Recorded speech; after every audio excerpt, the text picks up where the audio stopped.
Hello everyone. Thank you for joining our Boys to Men Foundation webinar on coping with grief. My name is Ifeoma Idigbe and I am the founder of Boys to Men Foundation. Why did I start Boys to Men Foundation?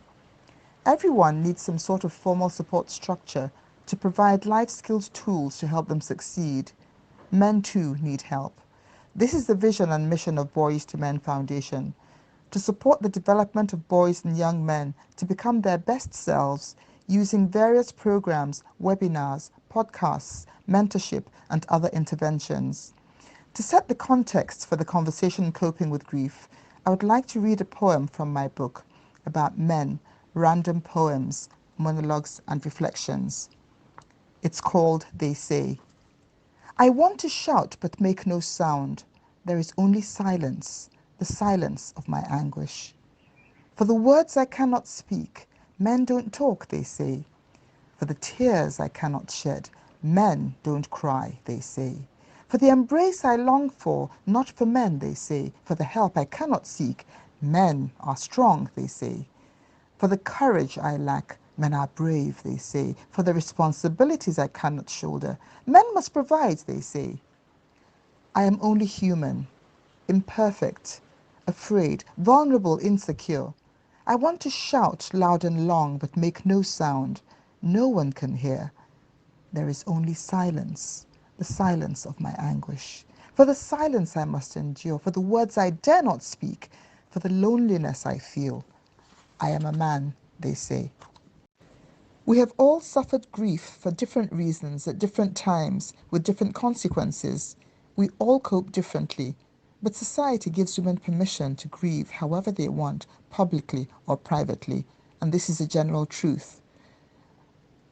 Now let us introduce 4 gentlemen, our panelists, who will be talking about coping with grief.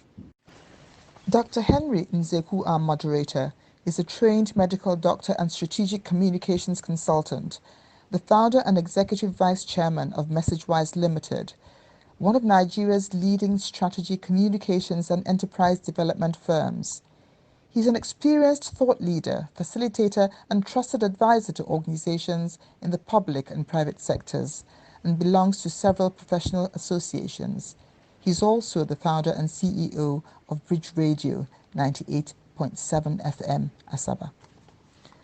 Dr. Akintunde Akinkunmi is a consultant psychiatrist, a fellow of both the Royal College of Psychiatrists and the Royal College of Physicians and Surgeons of Glasgow, and has served in many capacities, setting up his own consultancy service in Harley Street in 2008.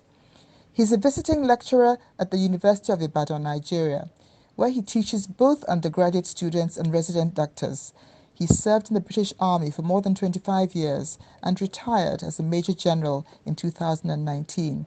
Dr. Akinkunmi is also a published author of both fiction and non-fiction books.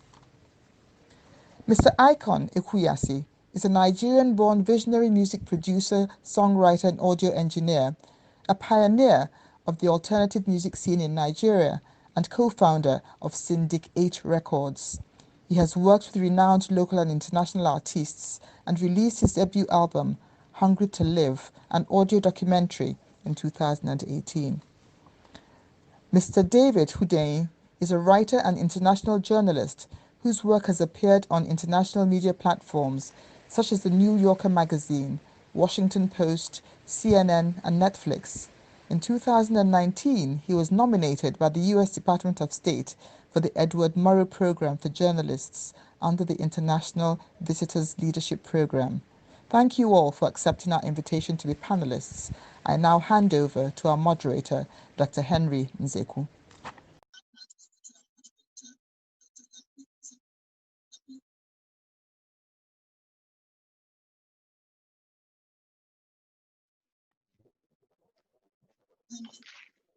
Yes, ma'am. Hello, Ifeoma, and hello, my panelists and all who have joined us on this webinar today. Thank you very much for joining us on what promises to be a very engaging and hopefully exciting session. Boys to Men Foundation has done an excellent job of challenging us with this topic today, which is a very critical one for the development of men in our society.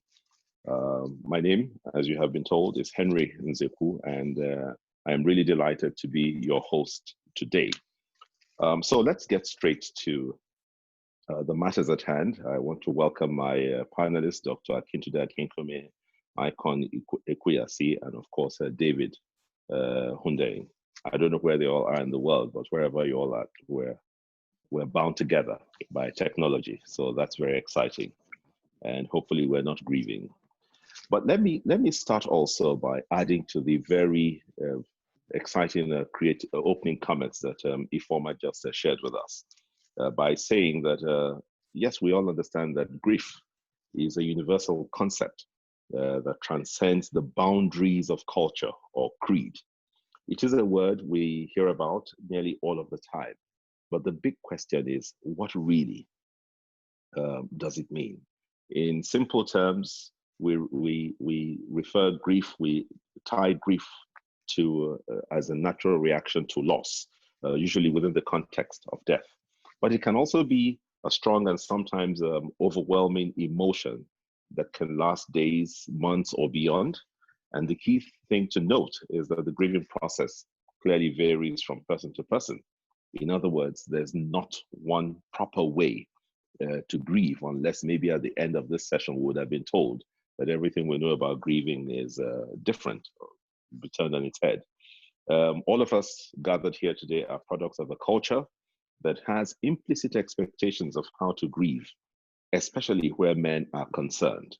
You could say that men are not afforded the same liberties as women when it comes to grief, based on the gender roles and guidelines of culture, what we might call the socialization of the male gender. So let me try and start today's session by throwing my first question to the panelists and perhaps to Dr. Akintunde Akinkunmi to ask the question, what is grief and how does it manifest? Dr. Akinkunmi. Henry, many thanks. Thanks very much. I hope you can all hear me clearly. I think you have actually done a pretty good job of summarizing what it is, but I will just add three things to clarify what it is. The first point to make is that grief is an entirely normal reaction. There is nothing abnormal about grief. The second is that what occasionally makes grief pathological is when it extends for a prolonged period. And most of the international classifications of diseases put that figure at about 6 months. And the third point to make is that grief is actually not related to human beings. Anybody who watches wildlife programs will often see things, particularly in the mammal population, when the loss of the member of a herd of elephants or a pride of lions causes what could pass as grief reactions in the other members. So the really core thing is that the word loss. Now, loss, as Henry has rightly pointed out, is not necessarily synonymous with death. So it doesn't actually mean loss is restricted to death. It could be the loss of something like a career. It could be the loss of something like a relationship. It could be the loss of something like a job. It could even be the loss of something like a pet that's just gone missing, not necessarily died. So it is, to try and pull all of that together, it is a normal reaction to loss. That loss is non-specific. Yes, it's usually associated with death, but it is by no means limited to it. And the critical thing is looking at how long it lasts. And then, as I suspect we'll talk about later on, what the stages of grief are, and then look at how some of the do's and don'ts in managing grief. And I think I'll probably just limit my initial comments to that for the moment. Thank you. All right. Thank you very much, Dr. Akintunde Akinkunmi, for giving us this very clear perspective on it. Clearly, we're talking about loss, yes, grief, grieving, what causes it, and how it manifests at the end of the day. So maybe to lead on from where the beautiful examples, definition you've just given to us is go to my panelists and ask, well, has any one of us here had an experience to share from a personal example of a situation that basically caused us to grieve? And if so, how long did it last and how did it manifest? More from a personal perspective. Maybe I want to ask David to share experiences with us, if any.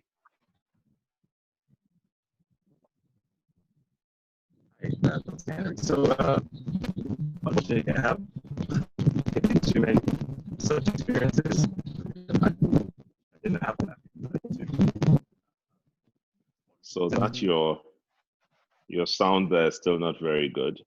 So whilst let's allow you sort that out, and then maybe I can ask Ikon to help us out while we're trying to sort out David's technical challenges. Yes, Ikon. Yeah, thank you very much. First of all, I just want to say that I'm grateful to be here. This topic is something that I think, we need to talk more about. To answer your question, yes, I have. I've experienced a series of losses. A very long time ago, I lost my grandfather, I lost my father, I lost my brother, I lost my great-grandmother, like all within 3 years. So it was heavy on me. Now, the question you asked is, how long, right? Mm-hmm. I would tell you for a fact that I'm still living with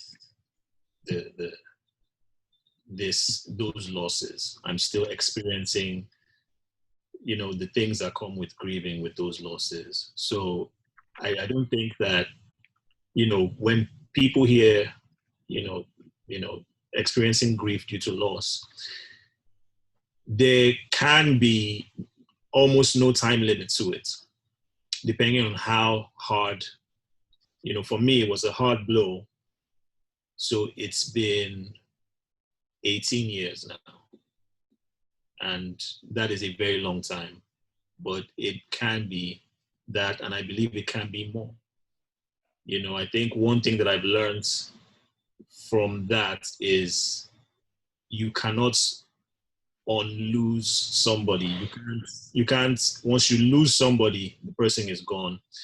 And what that does is that you've gained something. You've gained that story, gained that experience, and that experience does it. From my perspective and just living with it, I've learned that I will always be the man who's lost his brother, father, and so on. I will always be that person till the day I die. Matter of fact, I may lose more people as life goes on. So it's something that a lot of people that haven't dealt with loss may never understand until, unfortunately, that happens. I've had so many conversations with friends concerning loss, and I've tried to express, how I felt, and they look at me like, "What is wrong with you?" And getting older, I realized that they have not lost people in their lives yet. So they may not understand. I learned this because I had conversations with other friends who have lost people. And they say misery loves company. This doesn't really apply, but it's like when you lose somebody and you meet somebody who's lost somebody, there's an understanding. There's a sort of empathy that is shared between, people that have lost. Okay. So yes. Let me come in and still stay with you, Ikon. It's interesting what you say. From my own perspective, yes, I'm thinking it's not exactly possible to go through life without experiencing loss. And so taking a key word from your response, that you had to learn to live with it. I am quite interested in that, and I want you to expatiate on that. What was the coping mechanism? In fact, before the coping mechanism, how did it manifest? What were the outward or internal, expressions of your loss or your grieving?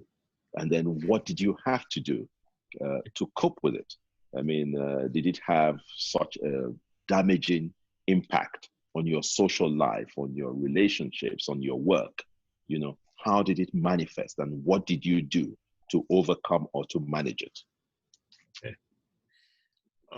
So the negative manifestations are the first things that hit me because I was very young. I think I was 16. When the one that hit me the most was my brother. My brother was 2 years older than me. And even till now, I just remember him being like my superhero, right? Like the guy who I wanted to be like. So when I lost him, it was not, he didn't fall sick or he did not, fall, slump and die. He was killed. So I felt for a long time like he was taken from me. And I think now, being an adult, I think that the psychological effect it had was my mind, my brain kind of had to create this sort of self-defense mechanism where it forced me to live life like it didn't happen. This is what this means. I had triggers, unnatural triggers. If I saw a film a movie where they mentioned anything about death, I would prematurely start to cry in a way that I don't usually cry, like really cry, really cry, which made me stay away from my friends. It made me stay away from watching films. It made me stay away from any situation that had to do with death. And it made me start to chase things that would keep me from those ideas, like drinking alcohol. One of the main things that it drove me to do was drinking alcohol. So I started to drink alcohol.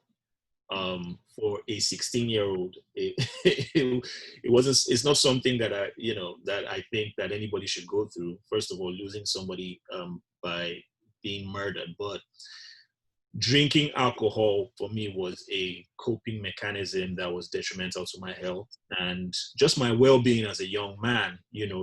I started to use it as a crutch. And the downside of that was I started to meet older people who probably had the same issues when they were younger, older alcoholics, and I got into the wrong crowd. I wasn't even hanging out with my mates anymore. I was hanging out with older men who used to go to the beer parlor and just drink. For a 16-year-old, that's kind of weird, right? I started smoking as well. Smoking cigarettes, and then eventually started smoking marijuana, which, it's all these things.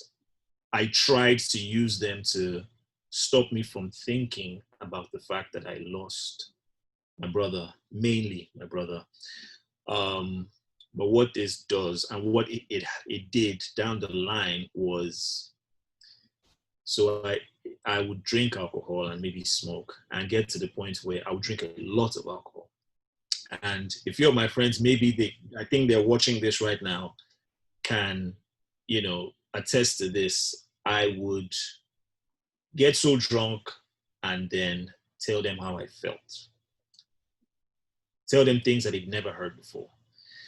I remember this one time I was hanging out with a friend and I had so much to drink. And I think at some point he was saying, we should go home because, dude, you're drinking too much. And on the way home, I started to tell him, that I lost my brother. And I got so angry. Now, the alcohol made me express that anger in a very unnatural way. I was so angry. I started breaking things. Back to how I started this was that my brain did something. I recognize this as an adult. My brain did something. When I heard that I lost my brother and he was killed, my brain stopped me from being angry, because I think the shock of the message was so much. So drinking alcohol, it kind of prematurely came out, and the anger, like talking about it now is reminding me the anger. I was so angry. I was angry that, first of all, he was taking from me. Like he didn't slump and fall. I couldn't look at God and say, okay, it was, you did this. It was somebody else who killed him. So I was very angry and I felt helpless. Okay, you know what? Let me bump in now. No, that's fine. Just so that we can all go around this. Listening to you there, I am asking, and I want to put the question here. Maybe Dr. Akinkunmi would help us here now. Listening to Ikon and his experiences and the way he has grieved or maybe held onto this for so long. Yeah. Has he grieved the right way? Is there such a thing as the right way to grieve? Is there anything also in what he has described that we can term unusual? Because we're looking at how society allows men to grieve differently. But just listening to him, drawing from his personal experience, would we say, he talked about coping with it or living with it. All he has described, does that sit well in that box of living with it? Or is there something he's gone outside of expectations? Well, if I didn't know better, I'd have thought that Ikon had kind of come and had a look at the notes I made preparing for this, because what he's just described actually are the classical stages of grief. And I think I made mention about these earlier on, so this is probably a good time to talk about them. Now, the first stage is a sense of shock and numbness. You're so stunned by what has happened, and this is much more likely to happen in the circumstances he describes, when it is a sudden and unexpected loss. So there's a sense of shock and numbness. And that is very quickly wrapped up in almost a sense of denial, which is, to paraphrase, this can't be happening to me. This cannot be true. And, the rational, coherent part of your mind is telling you, well, of course it is true, but you just can't. The prospect of acknowledging that is so is so frightening that we just shut away from it. So it's almost a series of shock, numbness, denial, and that is all kind of like the first stage. And then the second stage is that you get a sense of its what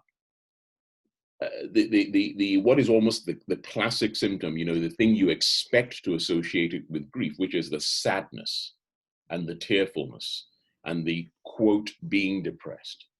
And so that is when you have now gone past the first stage.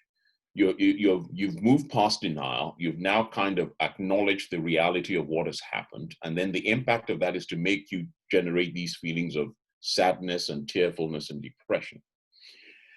Then what happens after that is the next stage, again, classically described, is anger.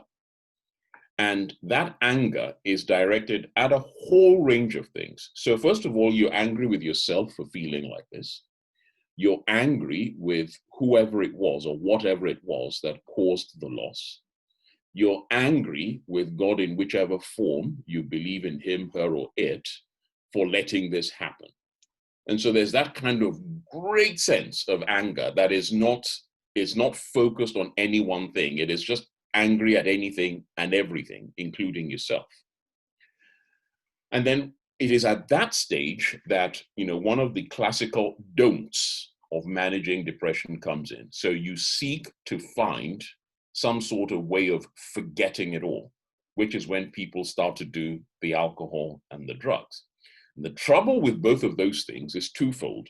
First of all, not only do they not help, they actually make things worse, because it is, as I'm sure Henry will remember from when we were in medical school in Ibadan, you know, alcohol is, it whacks up desire, but reduces performance on all levels.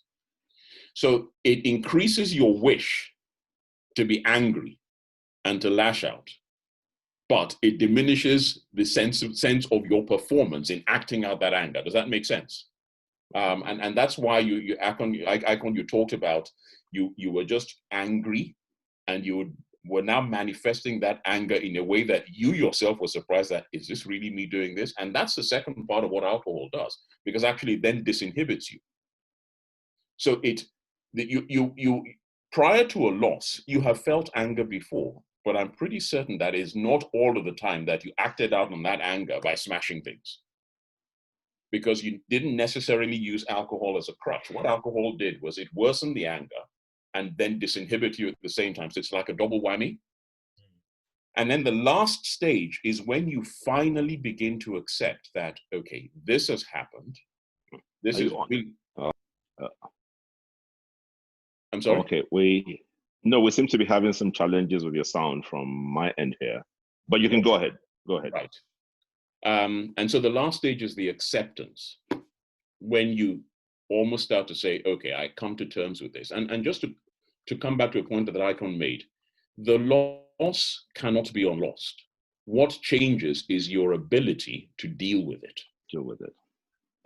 And you deal with it in a way you will never forget. And later on, I will give you a personal example from my own background. But you will learn to deal with it, but it does now not adversely impact on the quality of your life and your lifestyle and your relationships with others. So the loss never goes away. What happens is that you are now at a stage when you're better able to manage it. I hope that kind of puts some degree of structure to that. Okay, Doctor, very well said. Let me now go to David. I suspect he also has a perspective to share with us, but critically, I mean, one of the things that has instigated this conversation is the oft-held notion that society holds different standards for men as it does for women. So I am still reflecting on Ikon's example and wondering where in his reaction to his grief has he not done things properly. I mean, Dr. Akinkunmi, you have laid out here the stages of grief. And it looks to me like Ikon has gone through all of those stages. So David, maybe if you may, backed by personal experience, is there anything different you would have done in the circumstances if you've had your own story of a loss? First of all, let me just confirm that the sound is better now. I doubt it, but just go ahead. Maybe it will normalize at some point. Okay, so in my case, I lost my dad in 2017. I lost my father-in-law the same year, my ex-wife's dad in 2017 as well. And then I lost a very close friend of mine last year, November 2019. And, you know, I was listening to Ikon talking, and he spoke a lot on the past tense, and I kind of felt a bit jealous, because in my case, it's very much the present tense. I'm still feeling these things there. In no way, I haven't processed these feelings yet completely, but I am trying. I'm still dealing with it. In terms of the double standard for men and women in dealing with grief, what I do remember was that when I lost my dad, the initial reaction that I had, which was I was emotionally ready for about a month or so. I couldn't function, I couldn't work, I couldn't get anything done. I actually felt sick. I felt physically sick. I was in my house just on the sofa, and I was physically sick. And I remember my wife at the time, now my ex-wife, walked in on me one day after work, And she said something to the effect of, "What's wrong with you? Like, you're supposed to be mad. Like, why are you reacting like this?" And, you know, I actually took that message to heart at the time, because I thought, well, you know, the world expects me to be able to deal with these things. I'm not the first person to lose my dad. So, David, can you hear me? Yes, I can. Okay, it's still such a pity that the sound coming from you is all muffled and scratchy. I don't know where the problem is. Maybe you have another loudspeaker or microphone on. Can you just take a look at it? Because what you're saying to us is pretty much very important and interesting, but unfortunately, we need to maximize what you're saying to us. So let me come back to you, Doctor. I think now we have to be looking, we need to take a look at this whole thing about societal expectations. Okay, a man is, there is a particular way that men are socialized.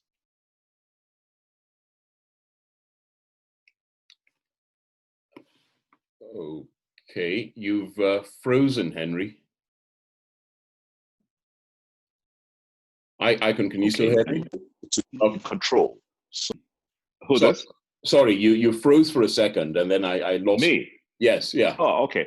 So I was talking about the socialization of men in society, how a man is raised very different from a woman. Okay. So the man is supposed to be macho, he's supposed to be in control of his senses, everybody's beating themselves up. But somebody needs to be coherent to put things together. So looking at Ikon's experience, and I believe that David was talking to us about having lost his dad and so on. At the end of the day, where is the difference? And what can a man or boys, the male gender, do differently? Drawing again from Ikon's experience, is there anything in his own narrative that is very different from the expectation of society? I think you've hit on a very vital point, because there is a huge overlay between culture and how grief is, quote, held to be expressed. Now, if we focus on the Nigerian culture, and as far as I'm aware, it doesn't really matter which sub-nation in Nigeria people come from. The expectation is generally the same. So you are meant to be the man. You're supposed to be strong. You're not supposed to kind of break down. You are the pillar of strength from which everybody else draws. All of that is great and wonderful, except that it is wildly impractical for two reasons. First of all, we are all different. And, you know, no two of us will ever see the same thing in the same way, which is why, you know, if you just stop and think about an everyday occurrence, there is an accident on the Third Mainland Bridge. 36 people saw it happen. You will get 38 different accounts of what happened.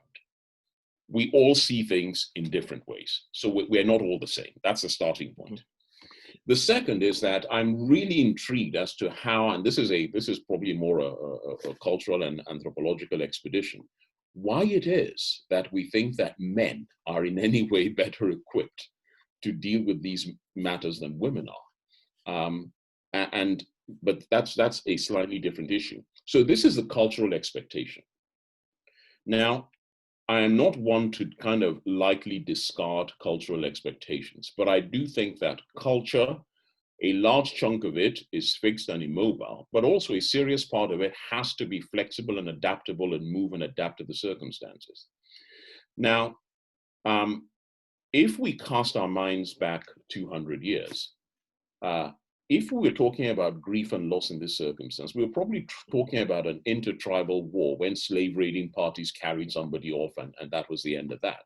Now, how you dealt with that then, because those were the limits of the social circumstances in which we lived, that informed the way the culture looked at it. So, I would venture to say that, you know, the cultural and social response to that would be twofold. First of all, next time those slave raiders come, we'll be prepared for them. And secondly, if we are going to kind of live in that sort of circumstance, well, why don't we attack them and take them as slaves first? Makes perfect sense in the context of the time. I'm not really sure that right now, if your father-in-law dies in Louth, the solution is to go there and kidnap 3 doctors in order to kind of inflict on them what they inflicted on you. It's a bit of an extreme example, but I think it illustrates the point that it is a contextual and social thing that goes beyond culture. The second... Okay. Sorry, go ahead. Go ahead. And I'll stop after this second point. Is this, that there is no such thing as the right way to grieve. In the same way as, we're not all the same, and therefore we see things in a slightly different way. We also actually are very different people and have different strengths and respond in different ways.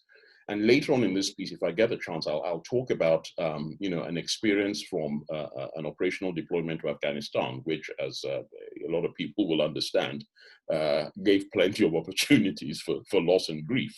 And I'll talk a little bit about that, because if you're really talking about culture and you're talking about a macho culture, you can't get any better than the army. That is the epitome of a macho culture. And so if we have learned how to kind of manage those issues, I think that there are lessons there that could be learned across society as a whole. But I hope that kind of answers your question, Henry. Okay, we'll get there. So thank you very much, Dr. General, I should say, Major General. So we'll talk about Afghanistan soon. But David, I hope we have you sound sorted out now. Is that better? I hope so too. Is it? Well, it sounds a lot better now. Yes. Yeah.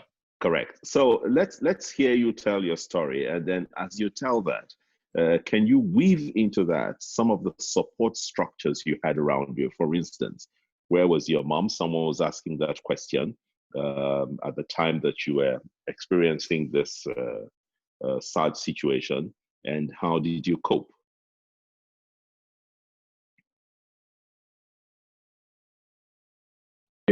What's going on? Relationship with my mom. So I pretty much had no support system, to be honest. None really. I kind of Sorry, had to what did you say about your mom? I didn't hear that. You said something about your mom? we don't have the most cordial relationship. We're not really on good terms as such. Right. It's for religious purposes. Like, she belongs to a religious cult, which I left. Okay. She's a Jehovah's Witness. So that kind of complicates our relationship. So we don't really get along. Okay. So I kind of had to figure out all these new feelings and experiences on my own. I didn't really have any help. My then wife, who I thought was going to be the support system, didn't really understand bereavement either, because she hadn't really lost anyone either at the time. So as far as she was concerned, get over yourself. I was being a drama queen or something of that sort. And that was funny, because a few months later, then she lost her dad, and it was a completely different scenario.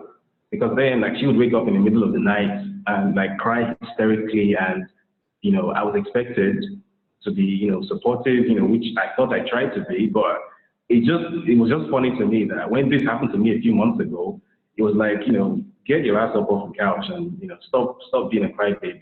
You're not the first person to lose your dad, and you're a man. And then when this happened to her, it was a complete 180, because there was that difference in societal expectations was just there. A couple of years later, then a very close friend of mine, who was also a colleague at work, she died. And what made her particularly traumatic was the fact that she wasn't, unlike my dad, she didn't have like a persistent health problem that manifested. It was basically a medical error. It was a mistake. And she died. Like, one day she was fine, and the next day I just got a call from a colleague saying Binta is dead. And I think for about a month or two, I actually got really scared that I wasn't all right, like in the head, because like everything that used to give me any kind of joy prior to that, even something as simple as a plate of food, I felt as if even my food, I wasn't enjoying it. The food tasted like ashes in my mouth, like literally.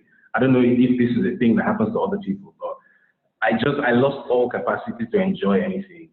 in life. You know, anything you can think of, watching football, having sex. I just lost all interest. And I was going through the motions. I was still going to work. I was still getting things done, but I was just like a shell. I wasn't a real person.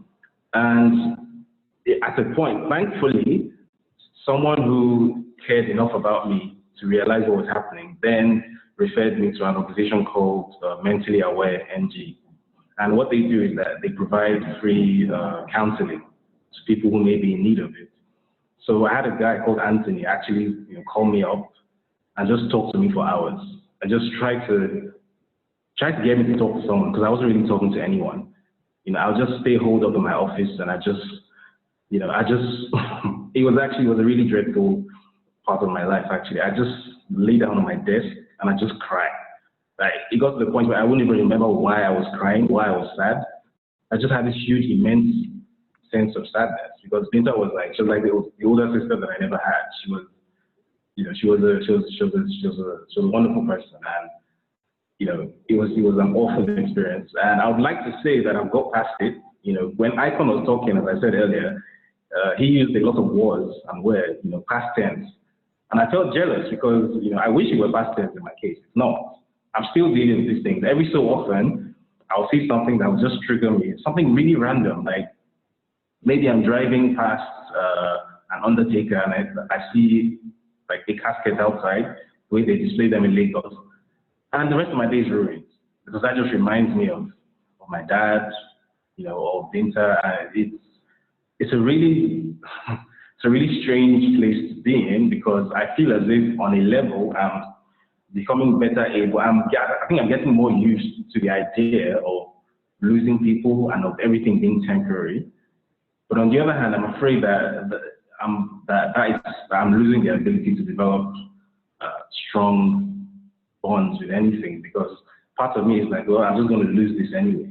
So, don't get too attached to anything. And it's a real fear. I'm not doing it on purpose, but it's a real fear that exists in my mind that I'm going to end up becoming, this really surface kind of person. And again, I would love to say that I have it all figured out.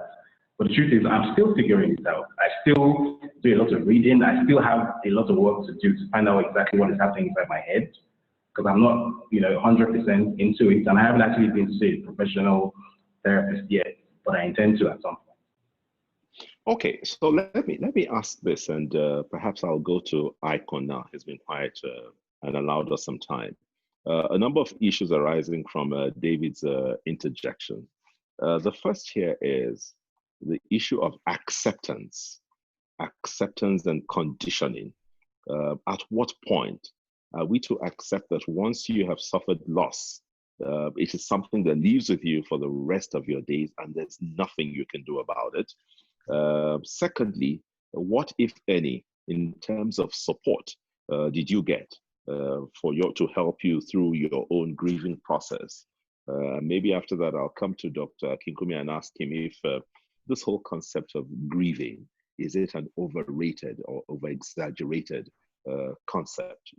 Should we just not accept it, take it as part of life and move on? But Ikon, share with us what support structures you had, if any. Okay. The first thing you asked was, the timeline, how long? Does it get to a point where you stop grieving? And I wouldn't say that you actually get to a point where you stop grieving, because I haven't gotten to the point where I've stopped. When I go to visit the grave of my brother, who's buried right beside my father, I still have that rush of emotions, but it's now with a better understanding of the situation that has happened. I've accepted it. I cry still, because I still feel hurt. I still feel pain. I cry, but I don't feel anger like I did before. I don't feel like, helpless like I did before. I understand that this has happened now. So as regards the timeline, like Dr. Akinkunmi said earlier, it really depends on the person and the situation. For everybody, it's different. I don't think with friends that have lost people in their 30s now, they seem to be getting on with life better or dealing with the situations better than I as a 16-year-old back then. So I think it really does depend on the situation, the time, and the person. So with everybody, it's different. It can be different. The second thing you asked was the coping mechanism, right? Mm-hmm. Yes. So for me, one of the very important things was music.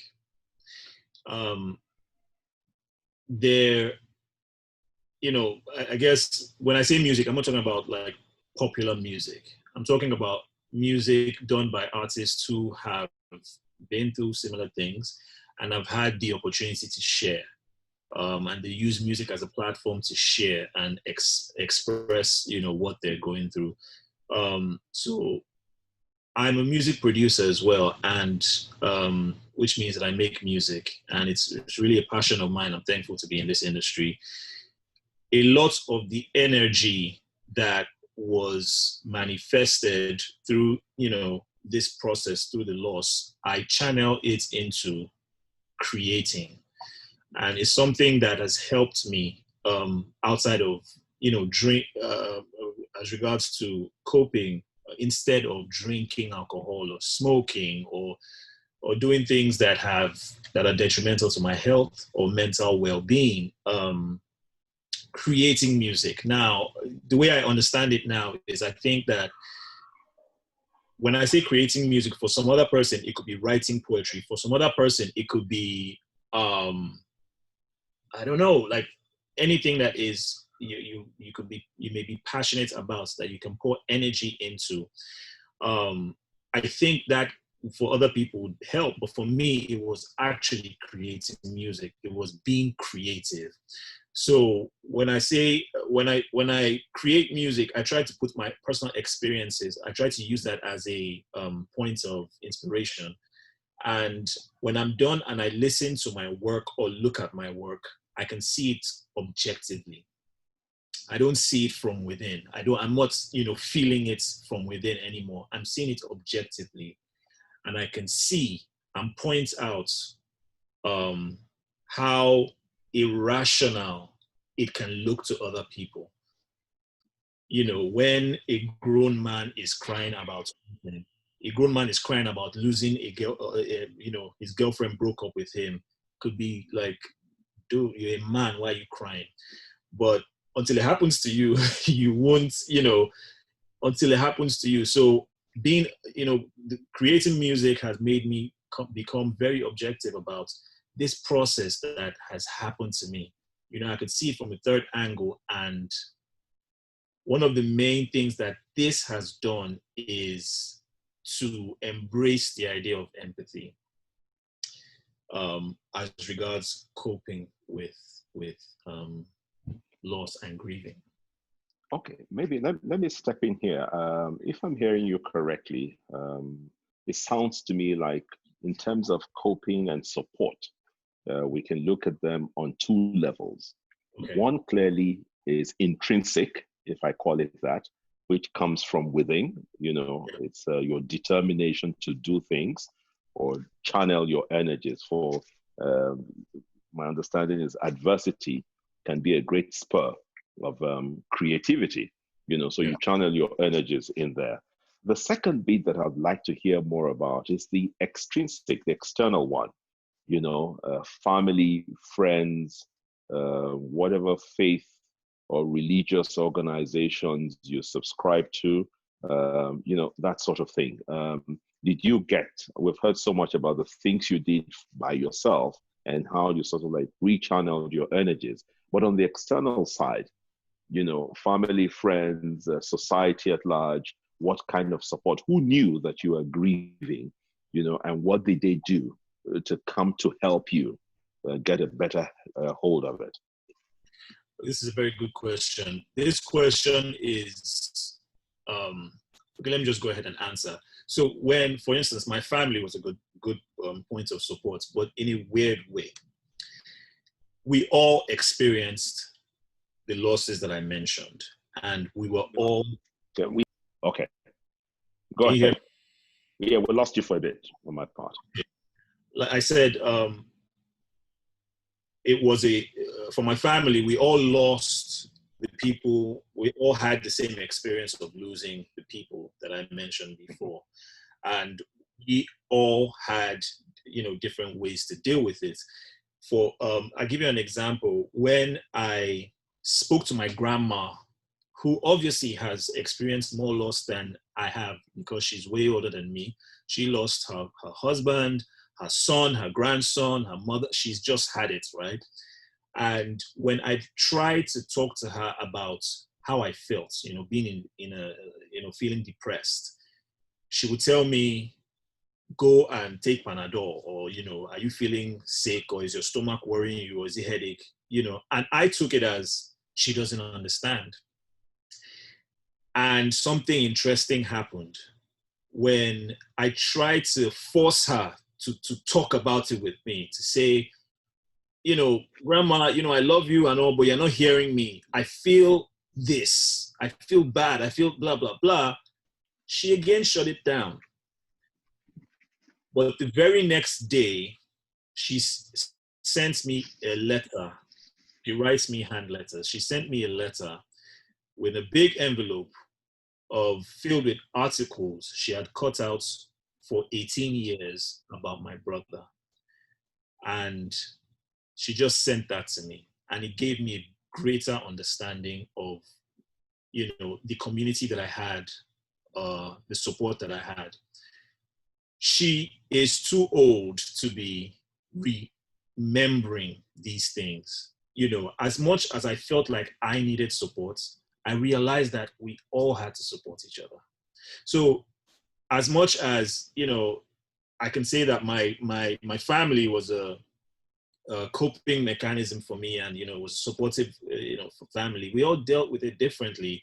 And I realized that I had a responsibility as well. I wasn't the only person that lost. I needed to, sort of be strong beyond being just a man. I had to raise the issue. I had to bring it out of my grandma. I had to talk about it, for her to make me understand that, young man, I've been cutting out articles. I've been dealing with this thing for 18 years, but I just don't talk about it. So I guess what I'm trying to say at the end of the day is my family was a great support for me. There's the faith aspect of it, which, if you may, I would like to go into. Mm-hmm. When I was born Christian, and I worship at the Catholic Church, and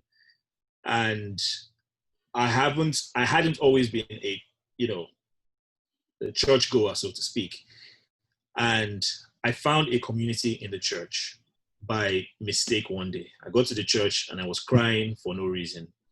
I left the church and I felt like it was, smoke. There was crying gas in the church. I don't know. I made up some story in my mind. I went back to the church again and I cried again. I was shedding tears, and, somebody handed me a tissue, like, this is normal. Get over yourself, right? In a supportive way, but not in a way that was, not in a weird way. Anyway, I found that a community in the church, they have this thing that they do in the church that I go to, called Life in the Spirit. It really talks about the journey to spirituality.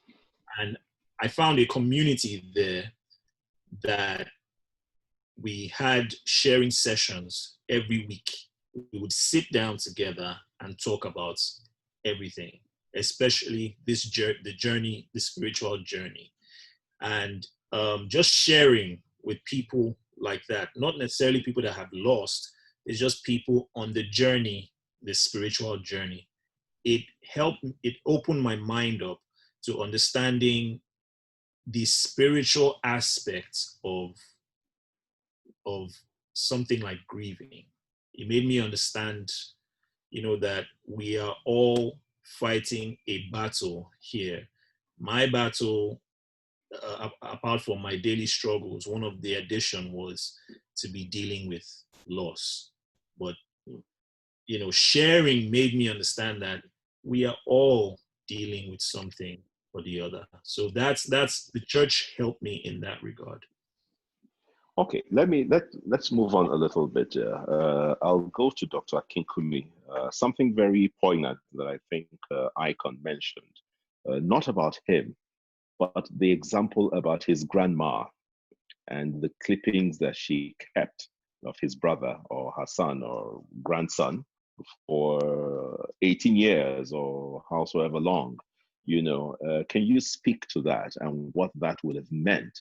And also her inability or difficulty in verbalizing or vocalizing what she was feeling to Ikon at that time. This is actually a very, it's not unusual, this sort of thing. And I think there are two explanations for it. One relates partly to the point I made earlier on about generational issues and how culture and societal expectations kind of vary with the times. So I would be thinking, as Ikon said, your grandmother's mother's a lot older than you are. And I think that, in the world in which she grew up, talking about these things was perhaps not as acceptable as it is now.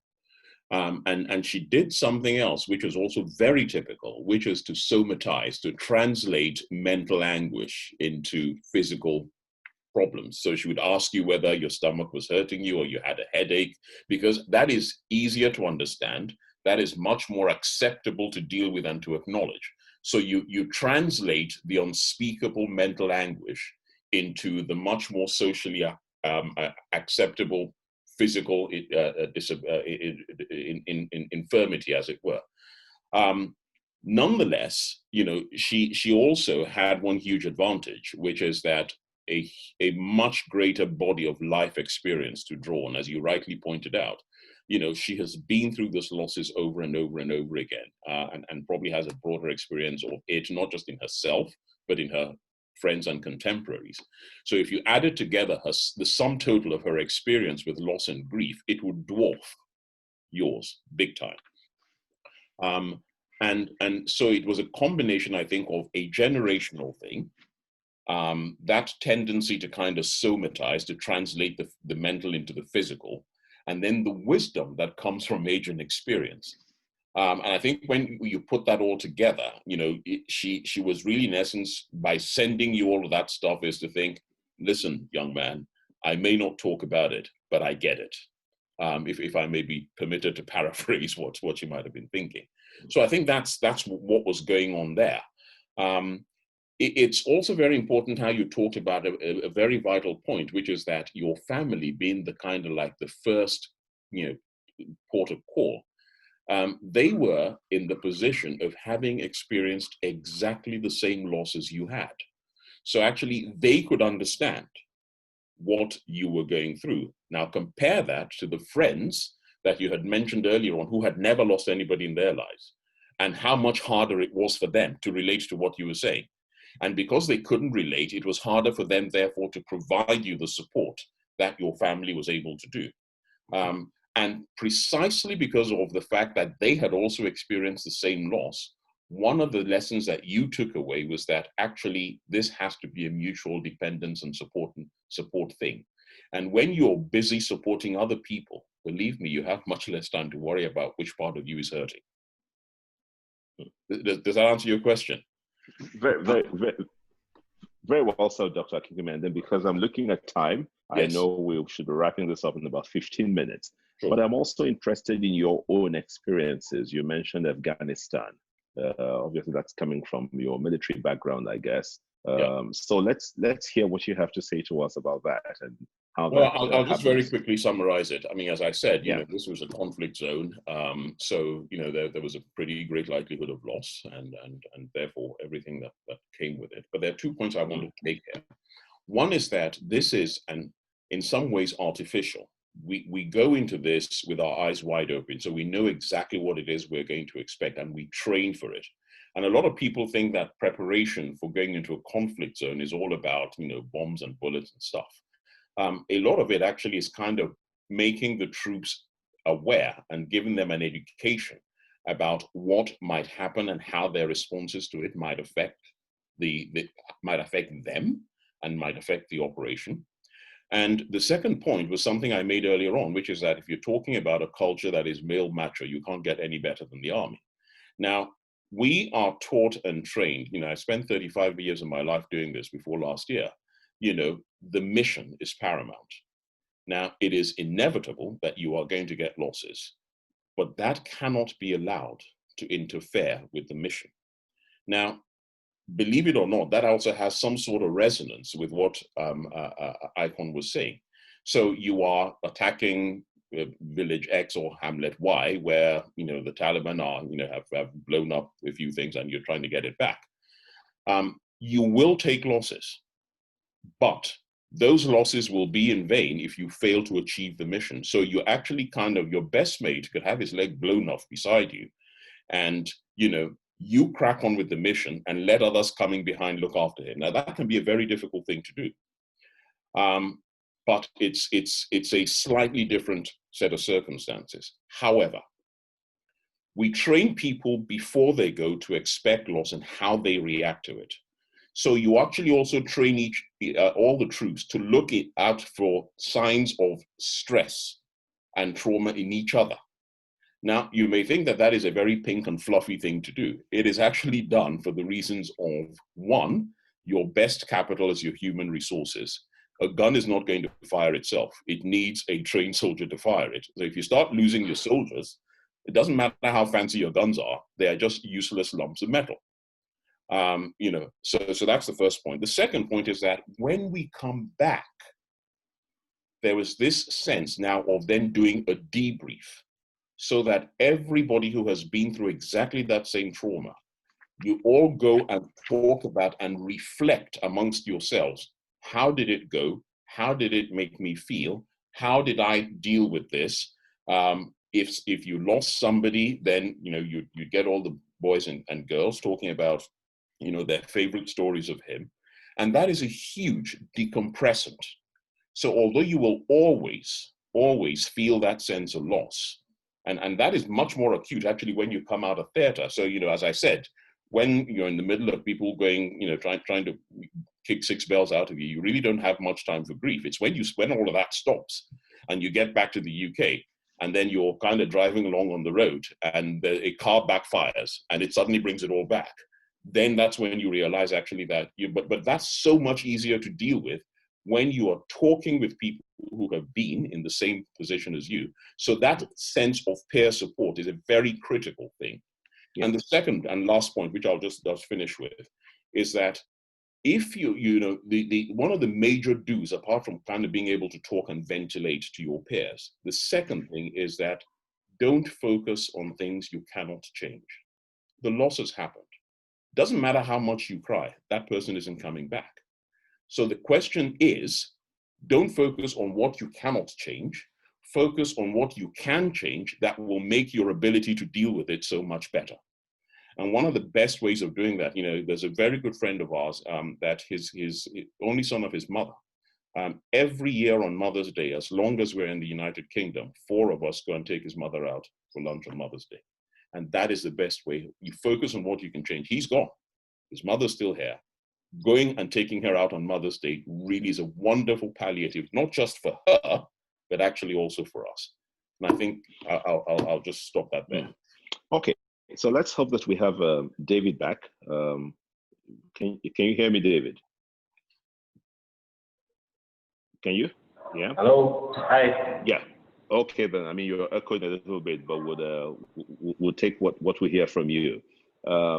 So based on your story and just listening to Dr. Akinkunmi, I think there's a widely held notion that men feel very uncomfortable talking to anyone about the frustrations that they feel, especially surrounding grief and losses.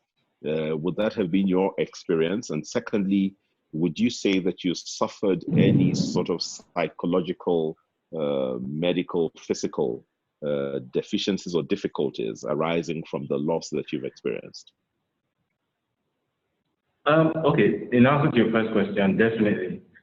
It was my experience that expressing my grief was a problem, partially because the people around in these parts of the world are not really used to the idea of a man who is not a weakling by any means, but who is also in touch with his emotions, who is also willing to express things. It's a very new concept around here.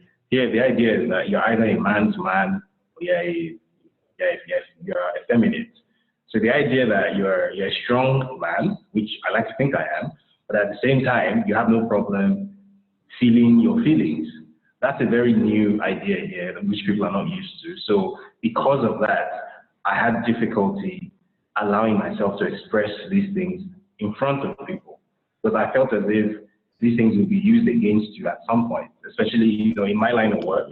I'm a journalist. I have a reasonably public profile, and when you're in this line of work, there are always people who perhaps they feel offended about some story you wrote or something, who are always looking for an opportunity to take a shot at you. So if you allow yourself to be out there in a certain way, I felt as if that could be used against you. However, after I lost my friend, and as I said, I went through that period where I lost interest in everything.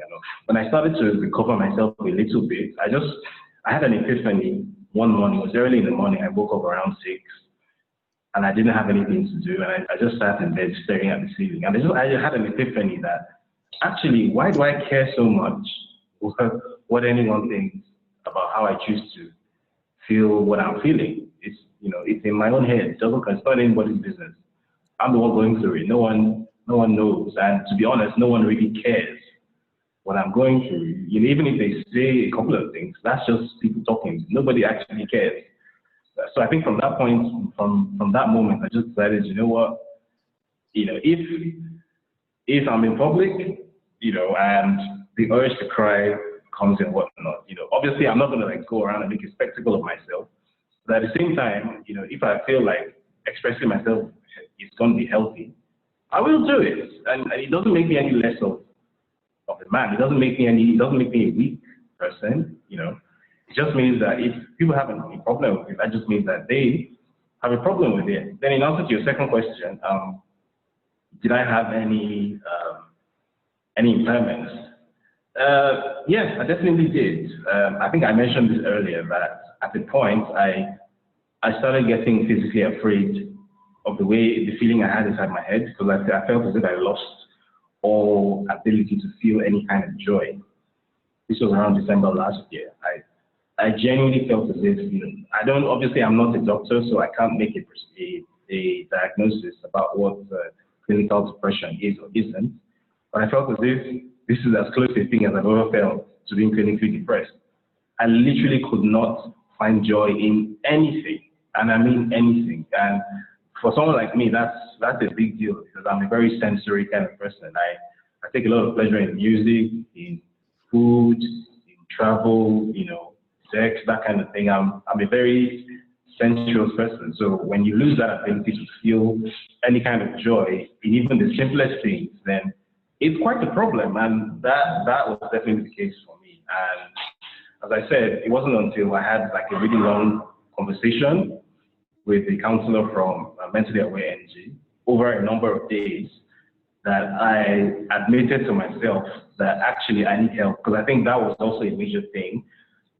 So much of my identity is built on the idea that I will always sort myself out, that if I ever need any help, I'll look at the mirror and I'll get the help from there.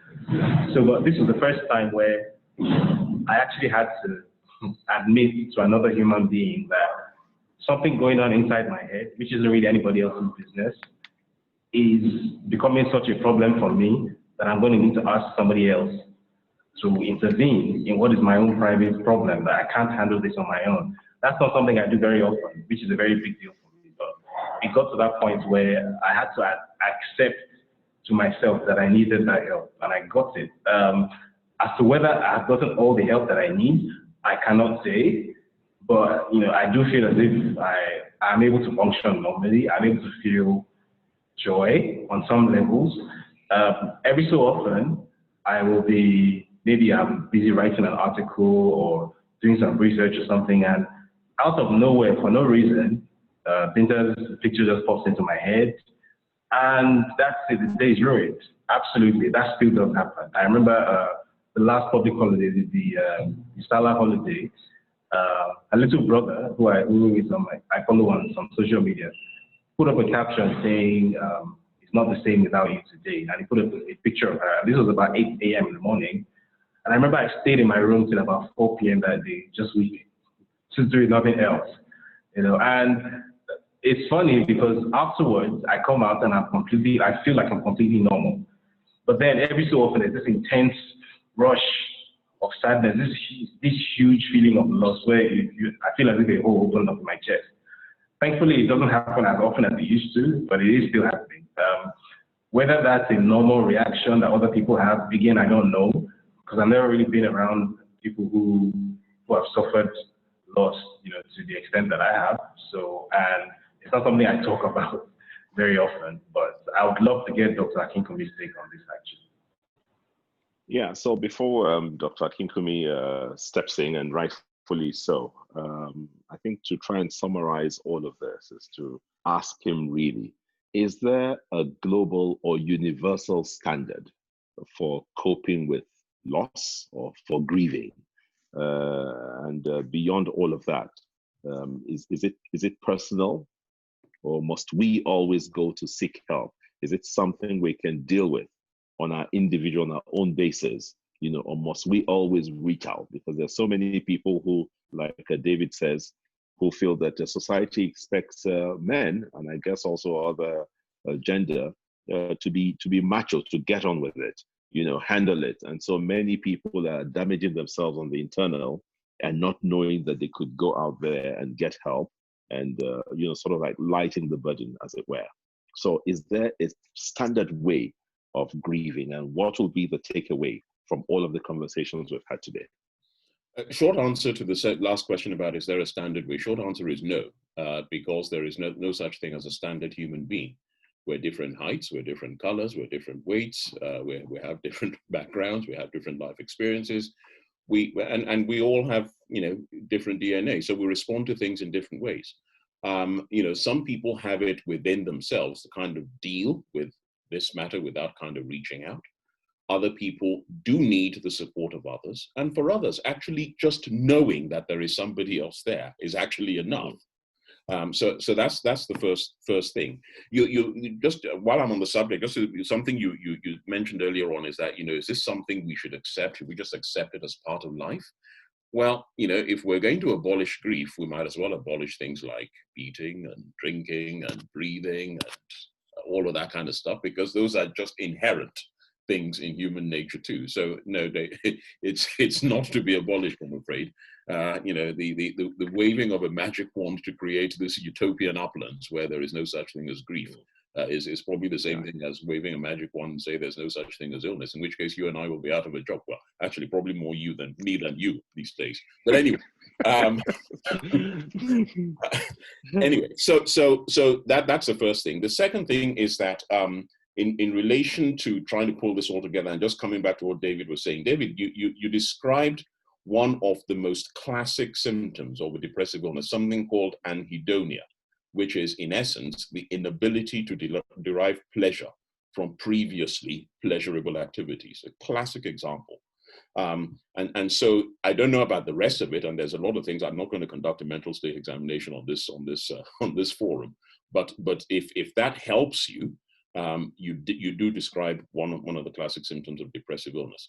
Long and short of all of this, grief is an integral part of the human existence, the human situation.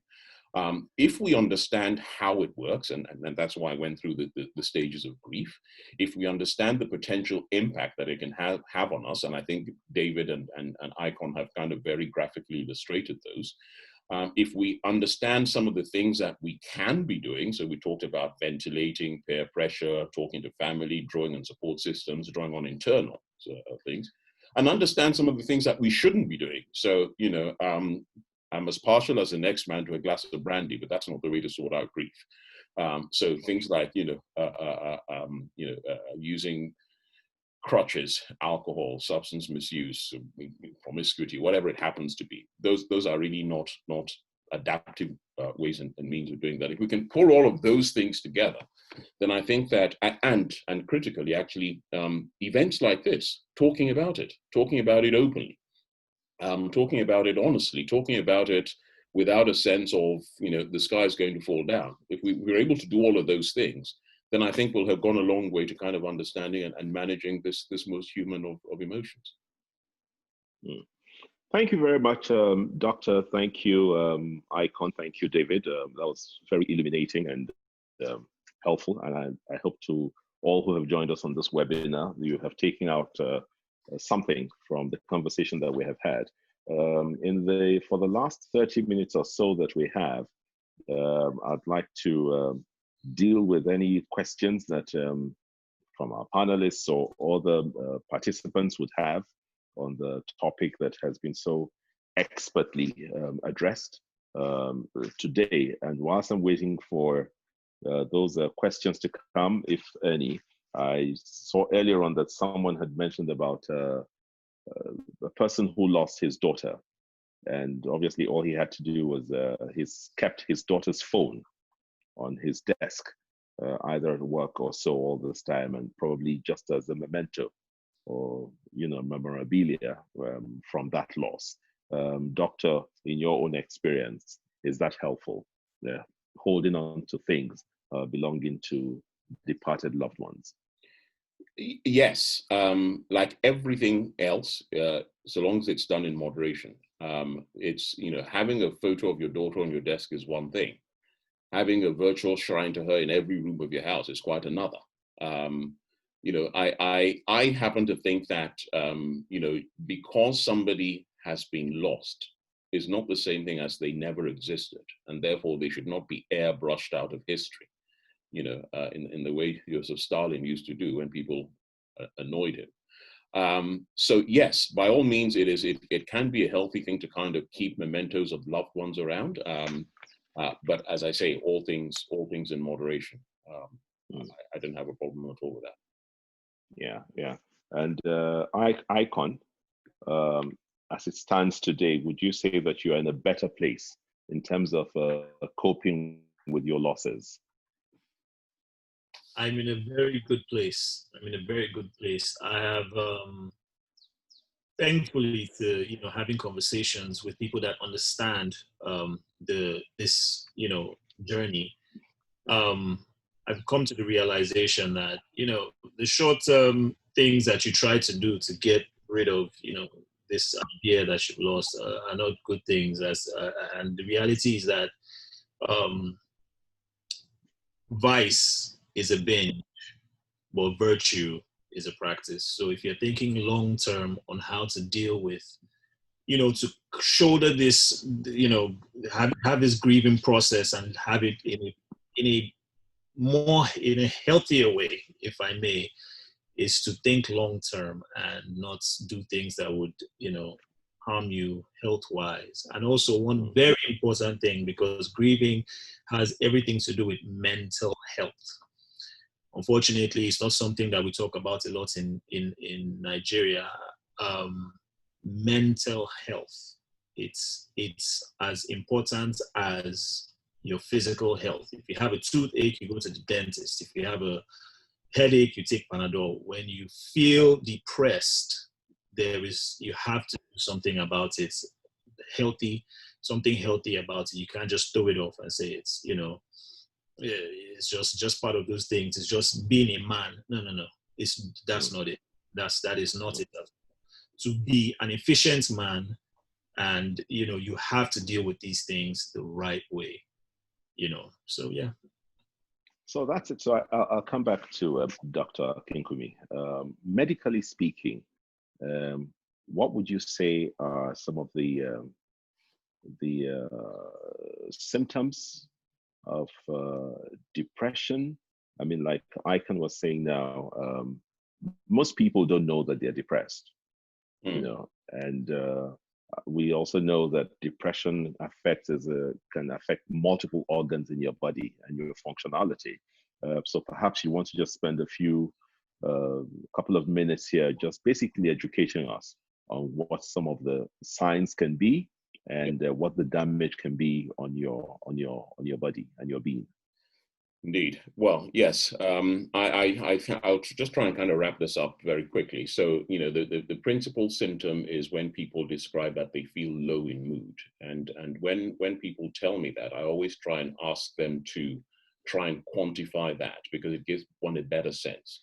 So I ask people to imagine a scale between 0 and 10, where 0 is as miserable and as fed up and as down in the dumps as they think it is possible for any human being ever to feel. And 10 is the complete opposite. You're happy as Larry. Everything in the world is hunky-dory, not a problem at all. Where would you put yourself on that scale? And then you ask them, if I had met you 3-6 months ago, and I'd asked you the same question, where would you have put yourself on that scale then? And it's also a very useful way of monitoring response to treatment. So low mood, then people talk about what David spoke about, this feeling of not being able to derive any pleasure from things that were previously enjoyable. Then there are the biological symptoms. So people complain of loss of appetite, and that's usually associated with weight loss. For some other people, actually, the reverse is true, when they then use comfort eating as a way of trying to banish these demons. So actually their appetite goes up and then they put on weight. So you have to be very careful in teasing that out.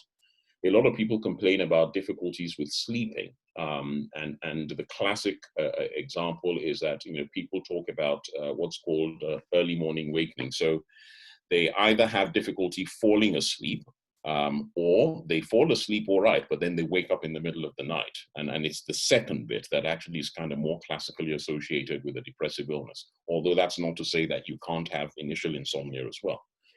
There also tends to be what's called a diurnal variation in their mood, when they feel worst first thing in the morning, and then as the day goes on and they're kind of busy and distracted, it kind of slowly gets better, and then the problem starts again the next day. So there is that. Then you have other things like, you know, limited energy, so they're not as active as they used to be. Some people become isolated and withdrawn. Interest, you know, the libido kind of goes out of the window, so you know they're not as sexually active or interested as they used to be. And then there is the one thing that really does cause concern, which is a sense of, you know, there's a hopelessness about the future, and that they are beyond help. And when you have those two things together, the third, you know, devil in that particular hierarchy, trilogy then comes along, which is a sense of, well, if I'm beyond help and I'm hopeless, what's the point of still being here? And that's when you start to get the things about people talking about thoughts of suicide and wanting to harm themselves and end it all. And then you can kind of dig into that, because when you get somebody who's verbalizing those things, and then they have gone as far as thinking about how would I do it, and then they've kind of made a plan. So, you know, for example, you know, they thought, well, I think I might take an overdose, or I might go and jump in front of a train, or whatever it happens to be. And then you kind of ask them, and you discover that actually they've now started hoarding paracetamol tablets at home. Then all your alarm antennas start jangling. So it's thinking about it, forming a plan, and then taking steps to act on that plan, all of which increase the risk. Interestingly, one of the things that alcohol also does, and this is a multifactorial nefarious substance, and I'm not a teetotaler by any means, but it is one of the worst things man ever invented. And it is this: we talked about the disinhibitory effect. Now, if you have been thinking about killing yourself, but actually ordinarily you wouldn't do it, and then you take that inhibitory brake is removed by the fact that you're kind of 3 sheets to the wind and you've drunk 2 bottles of vodka, all of a sudden jumping off Falmouth Bridge doesn't actually quite hold the terrors that it might have done if you were stone cold sober. So that's another thing kind of for people to kind of be wary of and to keep an eye on. So, you know, all of these kind of things wrapped together will give you a pretty good indicator, I think, of where you are in terms of, you know, making a diagnosis of a major depressive illness. That list is by no means exhaustive, but I just thought I'd summarize. Exactly. Yeah. Okay, so let me just quickly come to David now and ask him. This has to do with the effect of grieving on the relationships that we all have. So you're in a relationship, married or girlfriend or living lover, whatever it is, and you are experiencing this sense of loss, you're grieving, how helpful is it to get the support of the person that you're in a relationship with? Or is it the case also that in itself, a lack of understanding from your better half, can exacerbate, the feelings that you have and probably endanger your situation more? Absolutely. And in fact, it's funny you say this because that's exactly what happened in my case. I felt as if when my dad died, I was left out in the cold because I was married at the time, and I felt as if I just got no support. I felt as if the only message that I got was, get over yourself. It's not that big a deal. The man was already 66. What did you think was going to happen? And he was diabetic and was hypertensive, and he was managing a kidney problem. So did you think it was going to be around for another 20 years, kind of thing? So that was the message that I got. And yeah, those things are true, but it didn't make me feel any better. It didn't make the death any less unexpected. So when that happened, so he died in 2017, June 2017, and I got officially separated from my now ex-wife in September 2018. So the marriage only lasted about a year and a few months after that. And that was a huge contributor to it, because then I felt as if, if this thing, which at the time was the single most traumatic event of my life up to that point, has happened to me, this is like pretty much the worst thing that can happen to me. And, the person who is supposed to be like my other half, my better half, is just completely uninterested in trying to help me work through this. I'm not saying, I want you to be my therapist, but at least, just be a little bit understanding what, and I felt as if I didn't get that at all. And at first, it absolutely crushed me because I felt as if like I was a failure as a man. First of all, I felt as if maybe in some way I was overreacting to a bereavement which shouldn't have been that unexpected. That I somehow was the failure in that equation. And then when eventually I got around to the understanding that, well, there was actually nothing particularly out of the ordinary about my reaction to a loved one's death, because it never happened to me before. So I didn't know how one was supposed to react. Then that just made me feel like, what, maybe you're not really on my side, after all. And if you're not on my side, then why are we even together?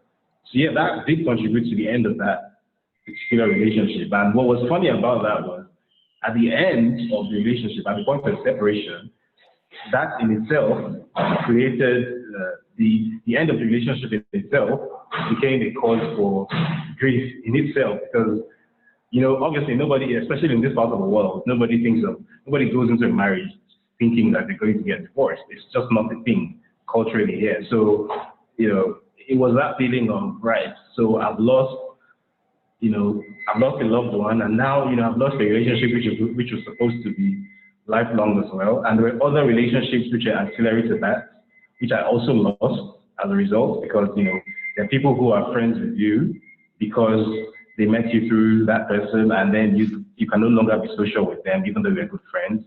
So there was this like domino effect of grief, which was, I'm laughing about it now, but it was absolutely horrible at the time. And what helped me get through it was work. I basically threw myself into work. I was a comedy writer on a TV show called The Other News with Bakasi. So it was funny because I go to work every day, writing jokes and making people laugh, and I didn't feel in the slightest bit mirthful on the inside, but it helped me get through it. Just having something to focus my mind on definitely helped. And then eventually I found a way to sort of channel the sort of sorrow, that deep sense of sorrow started turning into anger, which I found to be a bit more constructive, because then I was able to channel that into my work as a journalist. And I feel like that the sort of like passionate kind of writing and self-expression that I've known for, in very large part, was fueled by my experience of losing my dad and the very traumatic circumstances under which it happened, because I basically watched him die, literally watched him die, and it was absolutely awful. So I think that kind of contributed in a way to making me sort of make sense of everything. So, but yeah, the relationship definitely should have helped. It didn't, and because they didn't, it just made everything just that bit worse, because really that's what those relationships are supposed to do ordinarily. Okay, I mean, just the last comment here now, and I think Ikon can help, and maybe Dr. Akinkunmi can chip in on it. Some have described, and I think personally I have had that sense. I have lost quite a fair number of people, but the ones that are have been most traumatic to me have been the loss of a dear friend and classmate and roommate when we're in medical school. I haven't forgotten him. That remains. And then, of course, in March or April this year, I lost another classmate who was buried, I think, in June, sometime so. Yeah. But all that did was, it kept me thinking that after all of the toil, going through medical school, remembering how we ran around, did our tests, you come out, you graduate, you set up your practice, only just to come and die. Then it puts this huge question mark on your whole essence of living.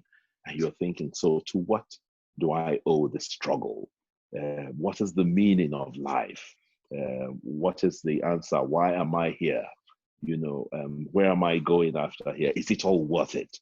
You know, are we just here to come here, toil, suffer, and leave? You know, what's the essence? Is life really worth anything? Maybe Ikon, you can tell us if you've had any such feelings, and then Akinkunmi can put a perspective on it. Yes, I definitely have had those thoughts. I've had suicidal thoughts, actually. It's gotten to that point, but it's never got to the point where I started planning, you know,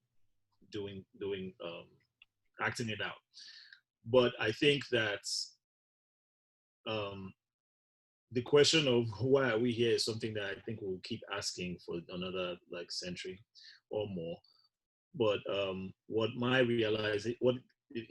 came to me, you know, going through my depression and my grieving was that, you know, I lost a brother, you know, but I have a sister, I have a grandma, I have an uncle, I have cousins, I have friends.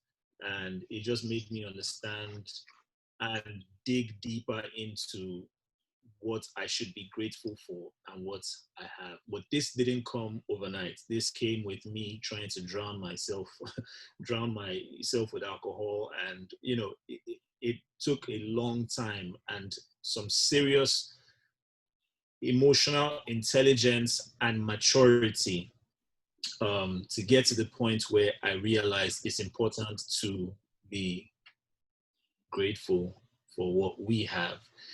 We in an environment like Nigeria, where, you know, we don't really focus on, you know, mental health a lot. We don't like to, I wouldn't say we don't like to, but we don't often share as men, you know, the things that are really going on in our minds and hearts. I think it's important to have more conversations like these ones within friends, within, you know, old school groups, within wherever we can find a small forum to just have a conversation. Because one thing that I forgot to mention was when I was grieving and I was feeling depressed and I felt suicidal, a friend of mine who would leave work and come to my house and sit down with me. He didn't even know what he was doing. He would just sit down with me. I just had somebody who was there. That really helped me, just knowing that somebody was there. So that is very, very important. So, Doctor. Yeah, I can completely relate to that. Can I also just mention, Henry, that I also relate to what you said, and for everybody else who isn't aware, Henry was a couple of years ahead of me in medical school, so I know who he's talking about. And yes, I get you on that. I think, you know, the question about you know, what is this all about was starkly brought home to me on the 1st of April 2019, the day I retired from the British Army, and I cast my mind back to the young men that we had all entered Sandhurst together 30 years before, and I could think of 4 of them who were no longer with us. And you know, there were many more who didn't quite manage to get to the kind of higher ranks that a few of us had got to. And what really struck me then was that, you know, if you've been allowed to A, survive, and B, come as far as you have, then there must be a purpose to it. And so the focus is, and I think must be, that, you know, you whatever it is you have been permitted, you have been blessed with, and this is where faith comes into it as well. And believe me, nothing reinforces your faith in the presence of a superior being as squatting in a mud-filled trench with bullets whining over your head. It concentrates your mind wonderfully, and you remember your God very quickly. Anyway, there must be some purpose to it. And so rather than kind of, and this is in part what I said earlier on, not focus on the things you can't change. I can't change the people we lost. They are gone. But what can I make? What can I do? What can I change? The things that are in my control to make things better for those who are left. One of the targets I set myself was that, you know, sitting around the senior officers' tables, I wanted to see more people who looked like me. And the first of my kind of, you know, young people was actually just promoted colonel. I think it was about June or something. So it's that sort of thing. You know, you have been given an opportunity. You need to make it count. You cannot make it count by thinking about all the people we have lost and, you know, what is the point of all of this? What you can do is actually take what you have and then kind of make that to change things. So focus on the things that you can change and worry less about the things that you can't. And you see, and if you do that, it switches the focus away from kind of on what I call on profitable, you know, self-flagellation, to kind of making, all right, that's happened. This is where I am. I'm here for a reason. Make a difference going forward. And I think that's something that I think I would commend to a lot of people. And somebody on the message board said earlier on, made a comment about what role does faith play in this? And I think it's a huge thing. It's a really, really huge thing. Not everybody has faith. Not everybody has faith that kind of is, you know, exactly the same. There are different faiths. As the Yoruba say, you know, there are many roads that are going to a market. It's not for me to make a judgment about what your faith or what your belief system is, or whether you even have any faith at all. But I would just say that from my experience, if you have some sort of faith, it does help to make that journey a little bit easier. Okay, so on a lighter note, and then as we approach our final close now, we're taught that there are basically about 4 basic emotions: sadness, anger, fear, and happiness. And yet we're told that men are raised to restrict the expression of their emotions. But doctor, let me ask you, the one place I know where men don't restrict their expression of their happiness is when they're at a soccer game and a goal has been scored. I mean, you find, guys are very effusive. There's no shame. You know, you're not looking over your shoulders. You shout, you scream, you hug the guy next to you. Some even want to plant a kiss on the cheek of a total stranger, you know, and it's acceptable. But once it has to do with the loss and grieving and sadness and anger, you know, the expectations, the scale is different. Why is that so? If I knew the answer to that, Henry, I would be on a Caribbean beach somewhere, not sitting here talking to you. In your yacht. I think that the key word is acceptability. It is acceptable. And I think things become acceptable the more widespread they occur, which is why I think having these sorts of conversations is key to changing that mindset. The more we are able to do this and talk about it, then I think the less of a taboo it becomes and the more acceptable it becomes. So actually the answer is more of this. All right. Okay, my gentlemen and panelists and all who have joined us today, I want to thank you all so much for what has been a most stimulating, illuminating, and informative session. I thank Ikon Ekwuyasi and David Hundeyin for sharing with us their very, very personal experiences. We're very grateful for that. And of course, to you, my dear brother and friend, Dr. Akintunde Akinkunmi. I haven't seen you in ages, and you're looking so well. Congratulations on your retirement. I want to resemble you, Henry. I hear you until then. No, thank you for the insights and the illumination that you have provided on this very important conversation. It is indeed one that we'll continue to address, and hopefully until it becomes popular and widely accepted that it is perfectly okay for men, women, everybody to grieve, because grieving is a perfectly normal emotion. There is no reason for a man or a woman to feel any sense of shame for grieving or for feeling vulnerable. And as Dr. Akinkunmi has said, in dealing with it, we need to focus on what we can manage and not focus on what we can do nothing about. We need to dump what we may describe as typical masculinity. We need to seek help when we feel that we need one. Of course, we've been told here that faith would be a very helpful pillar for us. Of course, we have our peer groups wherever they may be, just like the one that David himself identified or aligned himself with. And finally, there's always good people like Dr. Akinkunmi there to help us with medical therapy. And, when we need all of that to sort out the things that might be going on in our heads, typically these demons that want to make us jump into the third mainland bridge. So at the end of the day, I think, and I hope that all who have joined us for this very exciting conversation have gained something from this. Our final thanks would go to the organizers of this, the Boys to Men Foundation, and of course their founder, Mrs. Ifeoma Edigbe, for putting together what has been a very, very exciting topic for us to deal with. So gentlemen, Dr. Akintunde Akinkunmi, thank you so much for coming. David Hundeyin, sorry about the technical challenges, more on your side, not ours.